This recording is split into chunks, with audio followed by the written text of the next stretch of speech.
Olá, começamos agora mais um Frente a Frente. E a economista e cientista social Luciana Caetano, da Universidade Federal de Alagoas, que é nossa entrevistada hoje e nos faz uma análise dos atuais percentuais de emprego e desemprego aqui em Alagoas frente à crise econômica do país. Obrigada, professora Luciana Caetano, por estar novamente aqui conosco. E comecemos com esses dados que foram divulgados recentemente pela Junta Comercial do Estado, nos quais apontam o fechamento de mais de 4.200 empresas nos últimos 5 meses em Alagoas. O que devemos considerar nesses dados, a relação, o reflexo na queda da oferta de emprego no mercado de trabalho local? Olá, Guarida, é sempre um prazer estar aqui de volta conversando com você. A gente tem desde 2014 um ambiente que não é muito favorável ao crescimento dos investimentos privados no Brasil. Obviamente, isso tem um reflexo imediato sobre o grau de empregabilidade.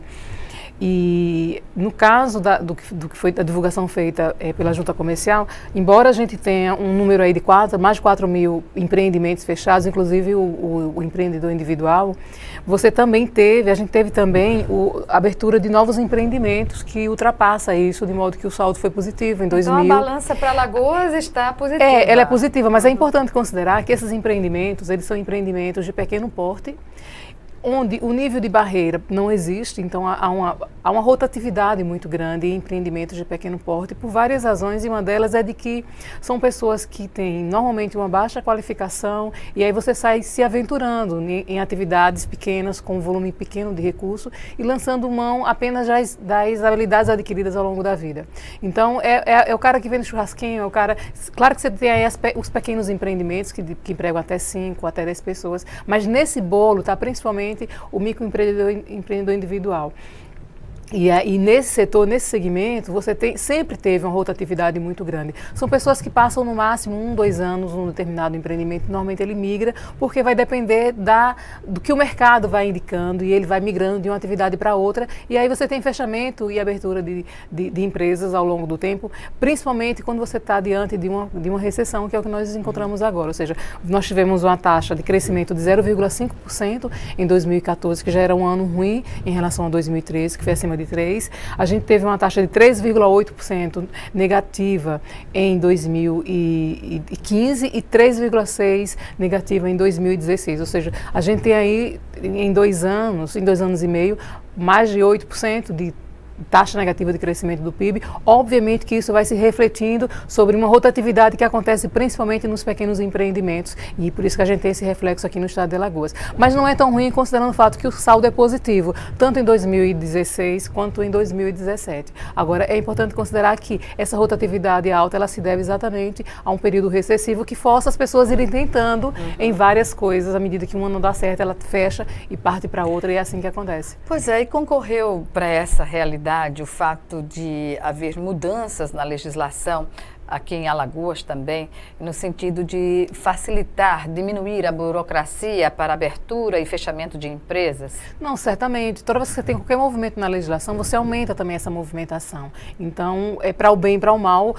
Obviamente que à medida que você diminui o nível de burocratização, você facilita o ingresso de novos empreendedores nesse mercado. Tanto é que o saldo, você tem aí 9 mil novos empreendimentos, foram para 2016, nesse período de janeiro a maio, o que é algo a se comemorar. Isso significa que há uma expectativa positiva junto às pessoas, ou pelo menos a necessidade força as pessoas a buscarem novas oportunidades de geração de renda. E algumas delas levam outras pessoas, que você tem a geração de emprego, ainda que em número pequeno, mas outras pessoas vão sendo agregadas a esse empreendimento. Pois é, segundo dados do Cadastro Geral de Empregadores e de Desempregados, o CAGED do Ministério do Trabalho aponta que houve uma média mensal crescente de trabalhadores no mercado formal.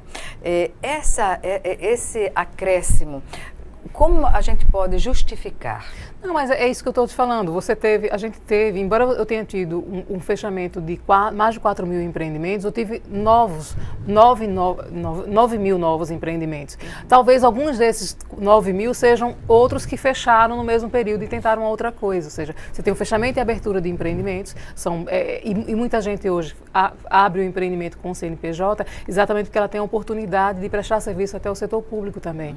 Então, e não é comum no estado de Alagoas você ter saldo positivo do CAGED no primeiro semestre, porque é um período que ele é muito influenciado pelo comércio e pelo setor sucrocoleiro. Então, normalmente essas taxas são negativas. A gente passa a ter taxas positivas de maio em diante, e aí a gente tem um levantamento que vai até maio. Então, isso significa que é uma coisa positiva para o estado de Alagoas, que é um estado que tem uma estrutura produtiva pouco sofisticada e provavelmente grande parte desses empreendimentos eles vão estar no setor de serviço e no setor de comércio. Por quê? Porque a gente tem uma indústria que é fechada, você tem pouca, não é diversificada, é obviamente que dificulta ainda, depende de muita coisa, ainda depende de muita coisa, porque ela depende de dois investimentos em dois setores que são estratégicos, que é a infraestrutura e educação, pesquisa e tecnologia. Então a gente está muito distante dos grandes centros dinâmicos da economia nacional.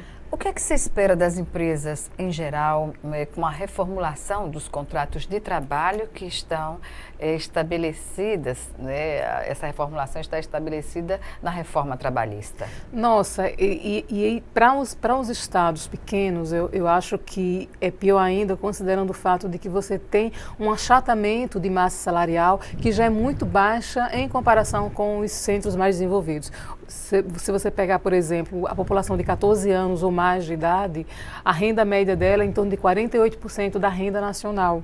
E isso é muito baixo. Se você comparar com o estado de São Paulo, Rio de Janeiro ou Santa Catarina, vai ficar abaixo de 48%. Ou seja, a nossa renda... É uma diferença expressiva. É uma diferença muito grande que está, em grande medida, associada à distribuição das cadeias produtivas organizadas. Tanto o grau de sofisticação de setores mais dinâmicos, como é o conteúdo tecnológico, que são compatíveis com níveis mais elevados de remuneração, como também você ter um setor mais diverso.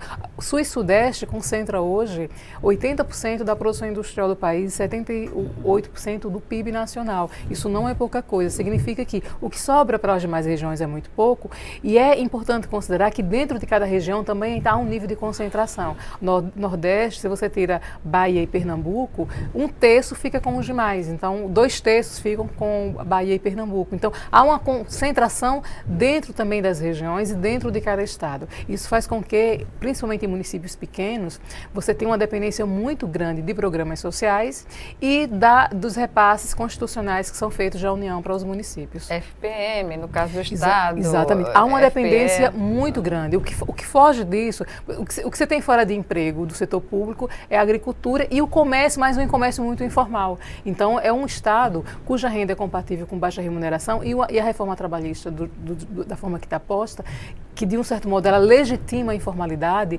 tende a criar ainda mais dificuldade a uma elevação da renda numa perspectiva de longo prazo. Pode-se incluir aí, por exemplo, o fracionamento das horas trabalhadas? Que é o trabalho intermitente, que já está regularizado, que já está regulamentado, aliás. Então, a gente tem aí um risco muito grande de esse trabalho intermitente, que foi agora regulamentado pelo governo na reforma trabalhista, ele precarizar ainda mais relações de trabalho que já são muito precárias, que já são compatíveis com remuneração muito baixa. Ou seja, esse é o problema para os estados que já são muito pobres e que já têm uma renda média muito baixa. Que esse grau de precarização que está posta, que foi acolhida pela reforma trabalhista, ela tende a penalizar principalmente as regiões que já são mais pobres.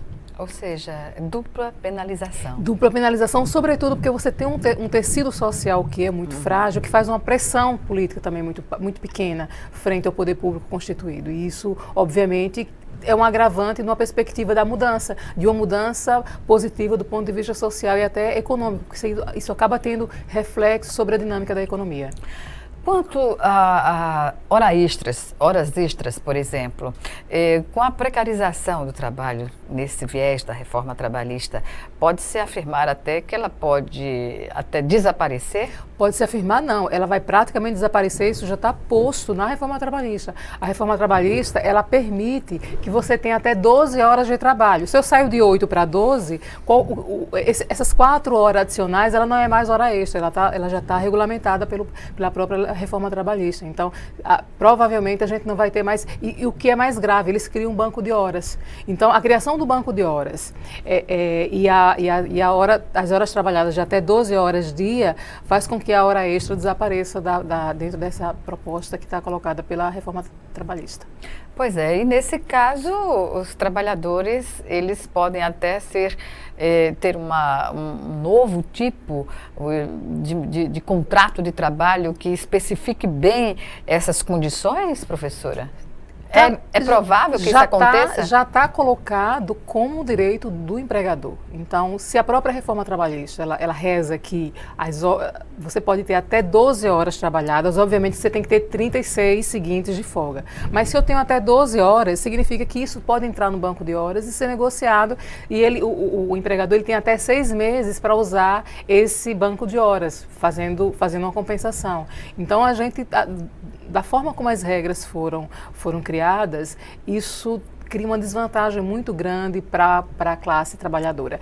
Então, a questão da livre negociação passa a ter um peso maior para o setor empregador do que propriamente para os trabalhadores. Exatamente. E na própria... Assim, é como se você destituísse a Justiça do Trabalho e você coloca um novo ator, que é o sindicato, para fazer essa negociação, e o que for negociado é o que passa a valer, e é isso que a lei defende hoje.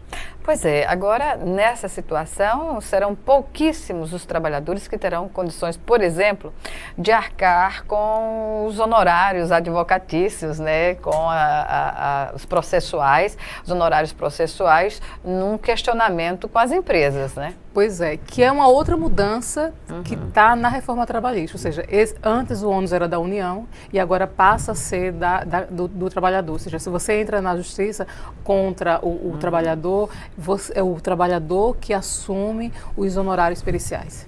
Pois é, em meio a essa situação, inclusive com a desmobilização do setor sindical, o que é que se pode esperar da relação trabalhadores, empresários e Justiça do Trabalho?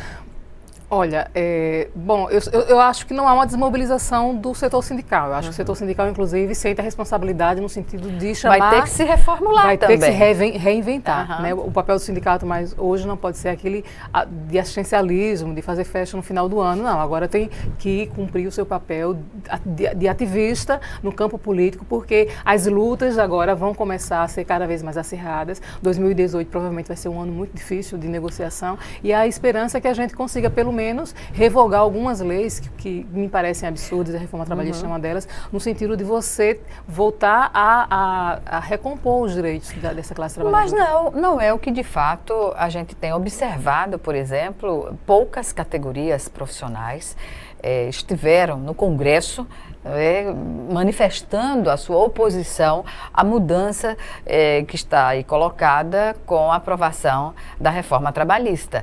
Como o senhor avalia o fato de pouquíssimas categorias terem feito movimento contrário, de fato, indo ao Congresso e se manifestando? Houve uma organização também muito grande do governo no sentido de você criar barreiras, de você usar a força militar, inclusive para impedir o acesso. Mas houve muitas manifestações.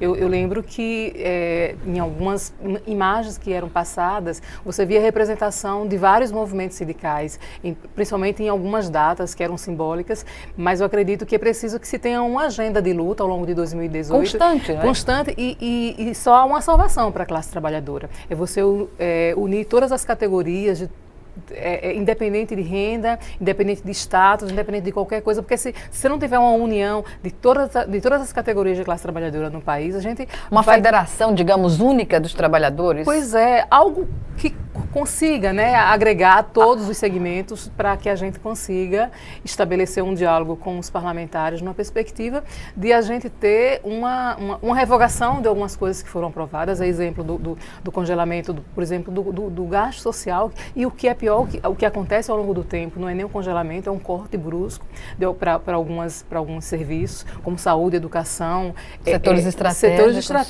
para a população. Assistência social teve um corte brusco, desenvolvimento agrário. Então, são setores que são importantes do ponto de vista de você complementar essa renda e que está sendo tirado, e é preciso que haja uma mobilização na perspectiva de isso voltar a entrar na pauta, na agenda de governo.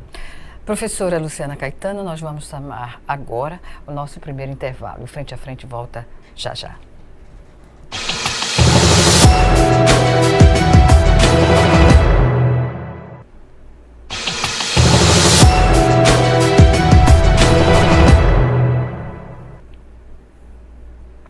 estamos de volta com Frente a Frente, que hoje recebe a economista e cientista social Luciana Caetano, professora da Universidade Federal de Alagoas, que nos faz aí uma avaliação da relação de emprego, das conquistas dos trabalhadores, das perdas, das oportunidades para as empresas no país, para a retomada do crescimento econômico e, claro, com as consequências para o estado de Alagoas.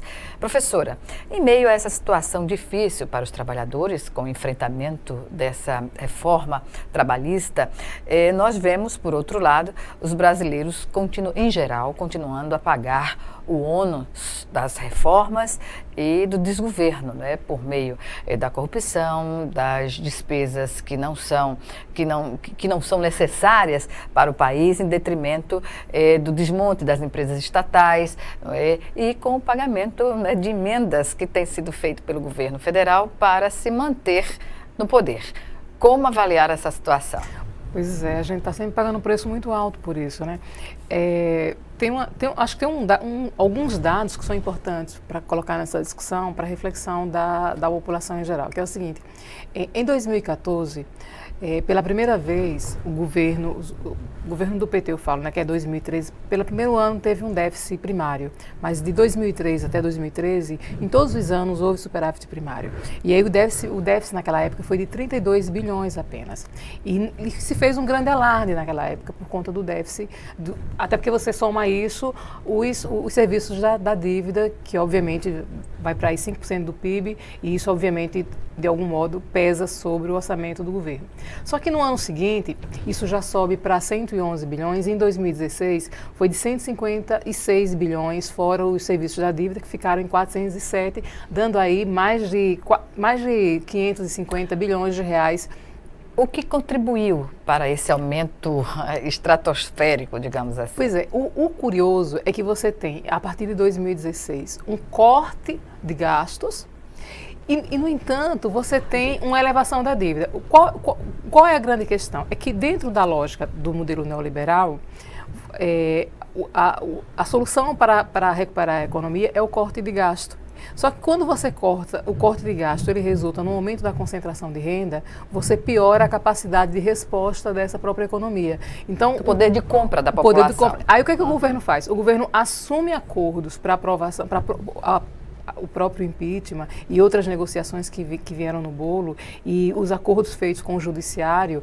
Então, o governo tem, inclusive, ou reajustes ou pagamento de emendas. Então, o governo tem um gasto muito alto que acaba resultando nessa elevação do déficit primário, que sai de 32 para 111, depois 156 bilhões.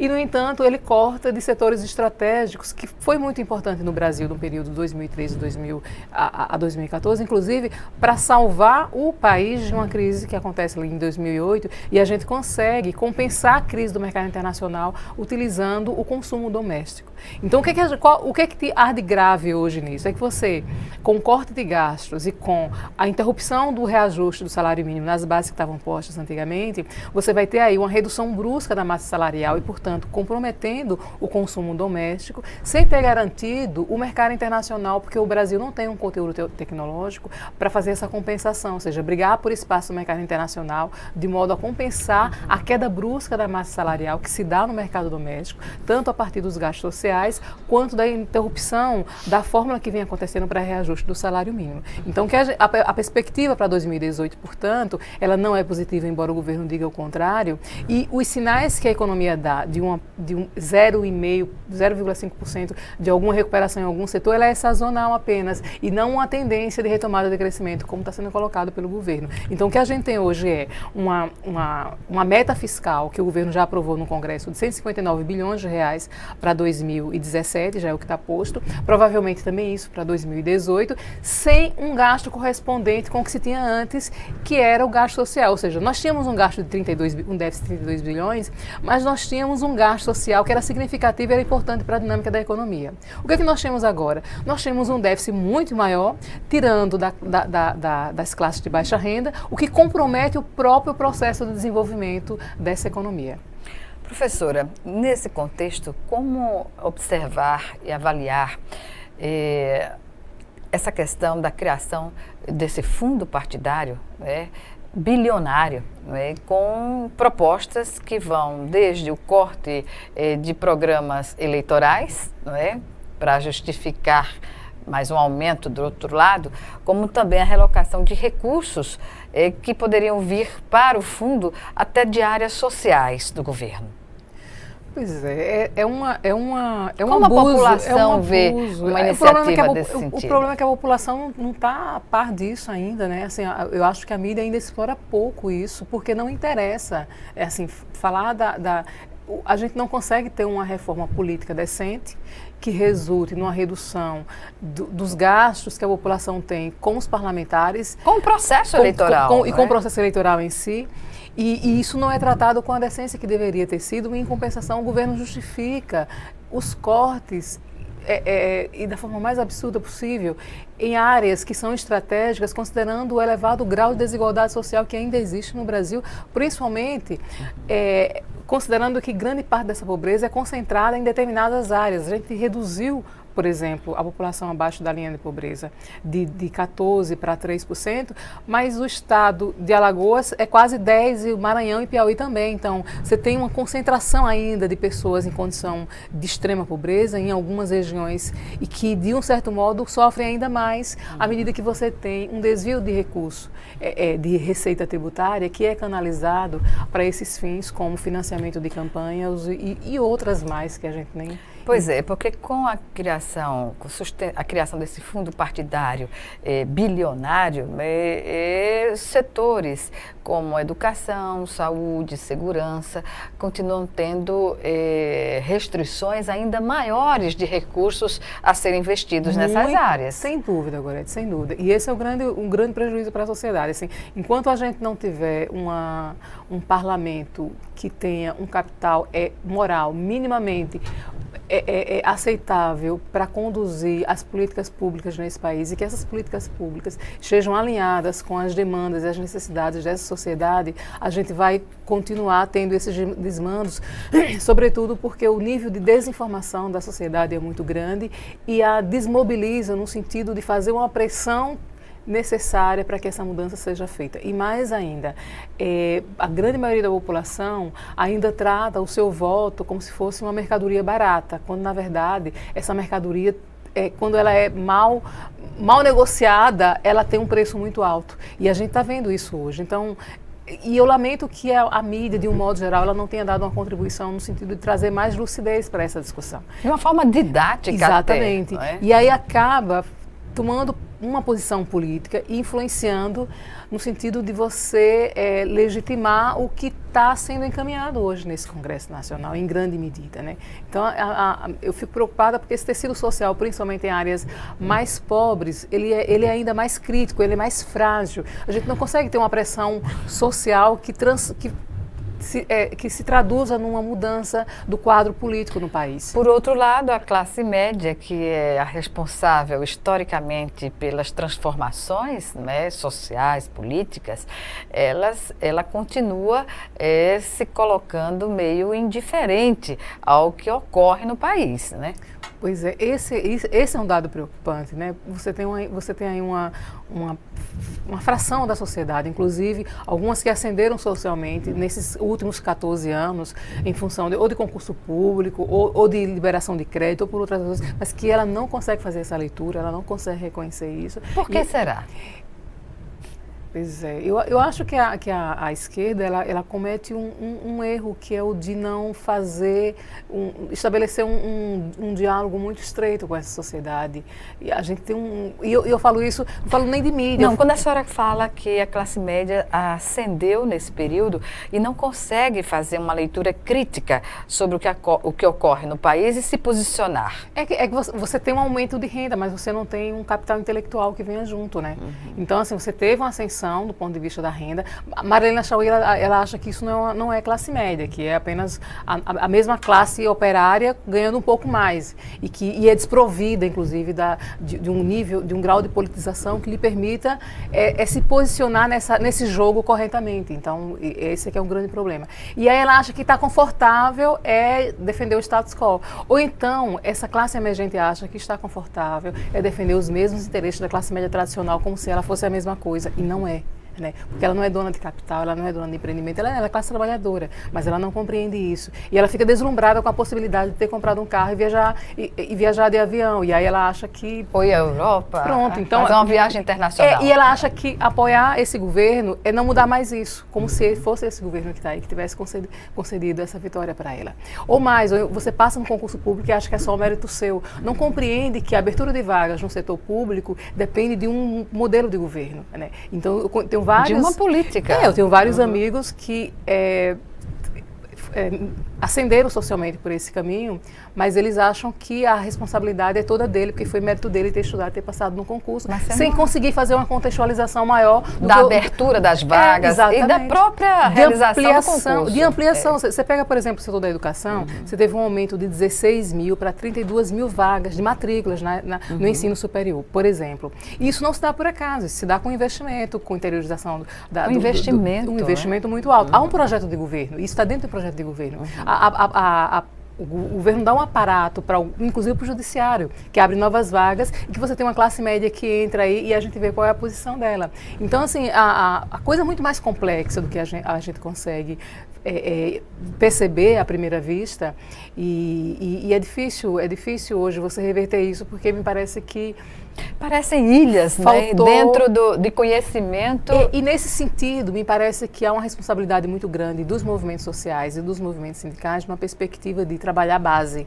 Precisa politizar, trabalhar a base, porque me parece que a gente passou muito tempo fazendo festinha de final de ano e agora o sindicato precisa compreender que a gente não tem mais tempo nem recurso para fazer festa. A gente precisa politizar a base para poder a gente ter um processo de transformação na área política no Brasil. Quando o governo fala em fazer reforma, reforma política, reforma econômica, tributária, que já vem por aí, não é? Que já está a caminho, como também a reforma da Previdência, já feita a reforma trabalhista, e que isso vai gerar dividendos para o Tesouro Federal e incentivo aos investidores estrangeiros ao país. Como a senhora avalia essa afirmação? Olha, desde a década de 90, os grandes empreendimentos multinacionais, eles têm invadido os países subdesenvolvidos e com a proposta de privatização e abertura comercial e a flexibilização das relações de trabalho exatamente numa perspectiva de você ter uma padronização de legislação fiscal, ambiental e trabalhista e mais ainda de assumir todos os setores que são muito rentáveis e a Previdência é um deles, como saúde e como educação. Então hoje essa política de privatização das estatais, ela vem como um atendimento da demanda do capital dos grandes conglomerados, capital internacional, mas nacional também, mas principalmente do capital internacional, que atua em vários setores simultaneamente, em energia, em informática, enfim. Mas na maioria vem aqui investir em papéis, né? E setor financeiro. Mas quem está no setor financeiro não está só no setor financeiro. Os grandes conglomerados, tanto é que para eles tanto faz a taxa de juros. A pergunta é por que o Temer após ter criticado tanto Dilma de manter uma taxa de juros tão alta, porque ele mantém por mais de um ano essa taxa de juros tão alta. E não é combatido pelo Congresso, não é? Pressão do mercado financeiro. O mercado financeiro lucra com uma taxa de juros muito alta. Então, você mantém uma taxa de juros muito alta que atenda aos interesses do mercado financeiro e, mais ainda, quem está no mercado financeiro não está só nele, está no setor de energia, está em vários outros setores e a privatização ela vem com uma demanda e uma pressão desses grandes conglomerados. E é importante considerar que essas empresas, elas hoje têm faturamentos anuais que são maiores do que a arrecadação tributária de alguns países de pequeno e médio porte. Se pegar os 11 primeiro, do 12º em diante, vai ter países com arrecadação tributária menor do que o faturamento anual dessas grandes corporações. Professora Luciana Caetano, vamos chamar agora o nosso segundo e último intervalo e já a gente retoma essa questão econômica e importante para o país e para Alagoas, naturalmente. Voltamos já.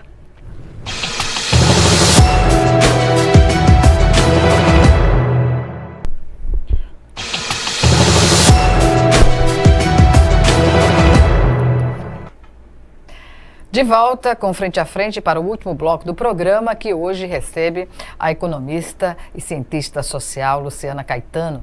professora da Universidade Federal de Alagoas, que nos dá aqui uma contribuição na discussão sobre a viabilidade econômica do país frente a essas reformas que estão sendo feitas, bem como a relação empregador e empregados, né? Uma correlação que pode estar mais afinada com o desenvolvimento econômico sustentável do país, e esta é a busca, talvez, da maioria, né, dos trabalhadores e do empresariado nacional, aquele que pensa no desenvolvimento do país, sem essas sequelas que nós estamos falando agora há pouco, do mercado de capitais, mercado estrangeiro. E aí, professora, eu faço um questionamento sobre a privatização do setor elétrico, por exemplo. A gente viu lá atrás, quando foi feita a privatização da telefonia no país, e não foi um setor que, digamos, primário, que deu a condição de nós ficarmos reféns de alguma situação. Pelo contrário,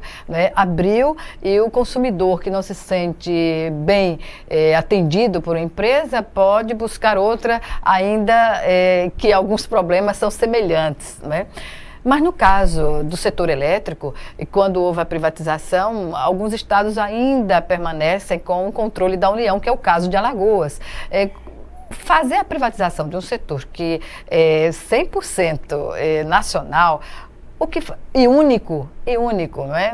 Não se tem a concorrência. Como a gente pode entender uma privatização como essa favorável ao país? Pois é, os monopólios estatais, e aí fornecimento de água e energia elétrica está nesse bloco, ele é quebrado exatamente na década de 90, no governo de Fernando Henrique Cardoso.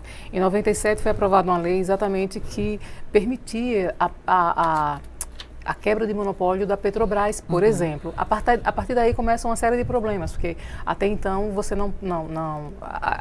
você tinha o governo federal assumindo quase que integralmente os papéis da Petrobras, e já ali você já quebra esse monopólio, permitindo que algumas empresas explorassem petróleo em vários estados.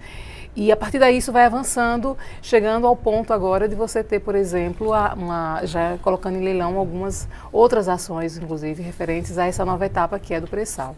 E assim como acontece com a energia, com o petróleo, acontece também com a Uzi Minas e a Vale do Rio Doce lá atrás, que também são setores estratégicos. O setor de mineração, houve uma mudança de legislação no país na década de 90 para permitir que o capital internacional comprasse ações de empresas que eram de segurança nacional, como o ferro, por exemplo, como é o petróleo agora, como está sendo agora a energia elétrica. E como você bem colocou, a privatização da energia elétrica ela não está se dando agora, ela se dá lá atrás, na década de 90, e ela vem avançando já. A privatização é um processo que vem avançando desde o iníciozinho da década de 90, algumas acontecem já, acho que no governo de Fernando Collor, Itamar Franco, e sai avançando, mas a consolidação do processo de privatização no Brasil se dá na década de 90, interrompe-se um pouco, e agora a gente tem isso de volta novamente com muita força, novamente com a proposta de você ter um caixa a mais para o governo, e a gente sabe que essas empresas elas vão sendo avaliadas por um preço que chega no máximo a 10% do valor de face, o que significa um prejuízo muito grande, porque muitas delas foram construídas com endividamento público, dívida essa que nós pagamos até hoje. Então é importante considerar isso, que essas empresas que são estatais e que foram monopólios no país, o governo assume um risco que a iniciativa privada não tinha condição de assumir e que custou muito alto para a população brasileira, porque o governo faz o seguinte: o governo pega empréstimo internacional e ele usa o BNDES para financiar um investimento aqui das empresas privadas. E mesmo quando se faz a privatização, o governo usa o BNDES para financiar a compra dessas ações dessas empresas. Ou seja, é como se a gente estivesse praticamente doando essas empresas para a iniciativa privada, o que significa um prejuízo, um ônus ainda maior para a população brasileira. Então, sob todos os aspectos, seja do ponto de vista de você ter uma quebra aí do padrão de segurança nacional, seja pelo ônus que financeiramente isso representa para a população brasileira, significa também um desembolso do orçamento de arrecadação tributária para pagar juros da dívida, e hoje não é por pouca coisa. Hoje está em torno de 500 bilhões de reais por ano, dá mais de 5% do PIB do país, mais de 10% da arrecadação. Então, assim, é complicado que a gente tenha uma retomada do processo de privatização do pouco que ainda resta do patrimônio nacional. E, paralelamente a isso, o que é que a gente pode destacar, dado adoção de políticas públicas no país para a geração de emprego e renda e, no caso específico de Alagoas, para tirar, né, o grau de extrema pobreza, melhor dizendo, que ainda convivemos aqui no estado. Tem um dado importante para essa reflexão, que é o seguinte: na década de 90, quando é feito o Pacto Federativo da União com os estados para privatização e o rescalonamento da dívida, o que é que acontece com os estados? Eles perdem a sua capacidade de intervenção porque eles perdem uma renda importante a partir do momento que eles vendem essas estatais. Então, a gente vai ter isso novamente, ou seja, além de você ter uma desaceleração da economia que já está em curso, com a venda de estatais você perde uma nova fonte de renda e, consequentemente, também a capacidade de intervenção. Ou você aumenta a carga tributária, ou você tem que cortar mais ainda gasto para se ajustar à nova realidade. Então, como é que você pode, por exemplo, promover uma política de redução de desigualdade, de crescimento econômico, se a partir do momento que você vende setores importantes geradores de renda para o governo, você é forçado para ou compensar isso, aumentando a arrecadação tributária, visto que você pode ter, inclusive, uma perda da própria atividade econômica, que é o que a gente está vendo hoje. Com o nível de concentração de renda que tende a aumentar com o corte do gasto social e o achatamento do salário, é muito pouco provável que a gente tenha uma retomada de crescimento nos próximos anos. E vale ressaltar que, para nós termos hoje um PIB igual ao de 2014, 2017 teria que crescer uma taxa de 7,8%. Porque nós tivemos 2 anos de queda, 3,8%, 3,6%. 2017 é uma incógnita, pode crescer a 0,5%, mas não vai crescer muito. E nós teríamos que ter esse ano mas uma o indicador taxa político foi determinante para isso, sim, não é? Sim. A crise política. A crise política foi determinante, porque aí você teve um boicote a um governo, dado a não aceitação do resultado de urna, e isso comprometeu a vida de todo mundo, mas principalmente da população de baixa renda. Então, é difícil você apontar uma saída, a não ser revogar algumas leis que já foram aprovadas, numa perspectiva de você ter uma política pública que venha na direção da redução da desigualdade social. Porque a gente precisaria imediatamente revogar uma reforma trabalhista e um projeto de congelamento de gastos, que foi, além disso, o governo corta gastos em alguns setores que são importantes. Então é impossível pensar em redistribuição de renda hoje sem a revogação daquela PEC 55 e da reforma trabalhista, e mais ainda, a previdenciária que está no forno, que está por vir. E aí a gente está aí com uma perspectiva de ter de volta taxa elevada de mortalidade infantil e redução da expectativa de vida, porque a grande parte da classe trabalhadora, principalmente do campo, vai ser submetida a condições tão adversas de trabalho que talvez a expectativa de vida volte a baixar no país. Mas com relação à reforma previdenciária, a gente já está acompanhando que a comissão criada no Congresso para avaliar se o setor era deficitário ou não, já concluiu que a previdência social no país, ela é superavitária. E agora? Pois é, não, o deputado Paim, que está à frente dessa comissão e vem defendendo essa tese já há muitos anos, há muito tempo, ele tem se empenhado muito na perspectiva de provar para a sociedade que a Previdência ela não é deficitária, ela é deficitária a partir do modo como o governo apresenta.